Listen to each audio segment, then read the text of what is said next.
ఒకసారి అయితే ఈ వీడియో చూడండి. At least 30 people have been killed and 60 injured in a crush at the Kumbh Mela festival in northern India. కుంభమేళాలో నిన్న చూసుకున్నట్టయితే 30 మంది దాకా చనిపోయారు. అదే విధంగా చాలా మందికి అయితే గాయాలు అయితే అయ్యాయి. వాళ్ళని తొందరగా హాస్పిటల్ తీసుకుపోవడం జరిగింది. నిన్న ఒక్క రోజే 7.5 crores పీపుల్స్ అయితే విజిట్ చేశారంట కుంభమేళాకి. అంటే ఏ విధంగా పబ్లిక్ వస్తున్నారా నిన్న ఒక్క రోజే 29వ తారీఖు నిన్న ఒక్క రోజే పబ్లిక్ రావడంతో పోలీస్ వాళ్ళు కూడా కంట్రోల్ చేయలేకపోయారు.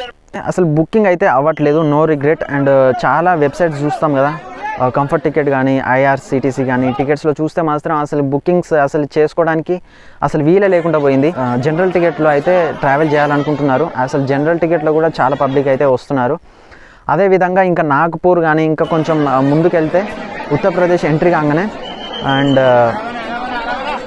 ఏవైతే ఏసీ అండ్ స్లీపర్స్ ఈ ఉంటాయి కంపార్ట్మెంట్స్లో దీంట్లో కూడా జనరల్ టికెట్ వాళ్ళు కూడా ఎక్కేస్తున్నారు. స్లీపర్స్ ఏవైతే స్లీపర్స్ ఉన్నో థర్డ్ ఏసీ వాళ్ళు ఉంటారో వాళ్ళు లాక్ వేసుకుంటున్నారు. లాక్ వేసుకొని ఎవరు ఎక్కకుండా చేస్తున్నారు. అయితే వీళ్ళు ఎవరైతే ప్రయాణికులు ఉంటారో వాళ్ళు ఆ గ్లాసెస్ కానీ ఏవైతే ఉంటాయో అవి గ్లాసెస్ బ్రోక్ చేయడం అంటే ఎక్కేస్తున్నారు. చాలా విపరీతంగా పబ్లిక్ అయితే వెళ్తున్నారు అన్నట్టు ప్రయాగరాజ్కి. అండ్ ట్రైన్స్ కూడా చాలా అవైలబుల్గా ఉన్నాయి కానీ బుకింగ్స్ మాత్రం అవ్వట్లేదు. ఆల్రెడీ బుకింగ్స్ అయిపోయి ఉన్నాయి. సో పబ్లిక్ కూడా చాలా ఇబ్బంది పడుతున్నారు వెళ్ళడానికి. ఇంకా 27 days ఉన్నాయి, చూడాలి. అండ్ వీఐపీ పాసెస్ కూడా February 4th వరకు అయితే అలో అయితే లేదు ఎవరైనా కానీ. సో వీఐపీ పాసెస్ అయితే క్యాన్సిల్ చేసేసారు.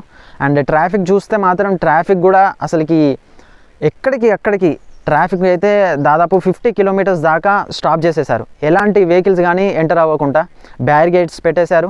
ఉత్తరప్రదేశ్ గవర్నమెంట్ టెంట్స్ అయితే వేసింది. అందులో 100 నుంచి 150, 200 ఇందులో 24 hours మనం స్టే చేయడానికి ఉత్తరప్రదేశ్ గవర్నమెంట్ మనకి టెంట్ లాంటి ఫెసిలిటీ ఇచ్చింది.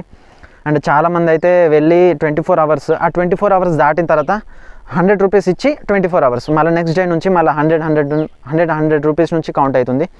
అండ్ మనం ఫుడ్కి మాత్రం ఎలాంటి ఇబ్బంది ఉండదు. ఫుడ్ మాత్రం ఎక్కడ పడితే అక్కడ ఫ్రీ భోజనం ఉంది. అండ్ ఎవరైనా వెళ్ళిన వాళ్ళు మాత్రం ఎలాంటి ఇబ్బంది పడకుండా ఫుడ్ని తినొచ్చు. అండ్ చూసుకుంటే చాలా క్రౌడ్ అయితే ఉంది. ఈ బోట్లో వెళ్ళాలనుకుంటే దాదాపు చాలా బార్గింగ్ చేసి వెళ్ళాలి. ఓన్లీ 200 మాత్రం మోసపోకుండా మన వస్తువులు మనం కాపాడుకొని అండ్ ట్రావెల్ చేయాలి. సో చాలామంది అయితే వెళ్ళడానికి ట్రై చేయండి. ఎందుకంటే ఇది మళ్ళీ రాదు.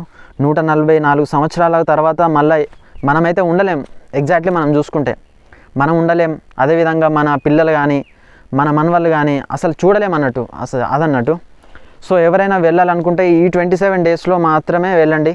సో మళ్ళీ అయితే మనం చూడలేం. ఇది ఒక అదృష్టం అన్నట్టు. మనం ఒక్కసారి వెళ్తే ఇట్లా జరగదు. ఈ 27 daysలో ఎవరు చనిపోకూడదు.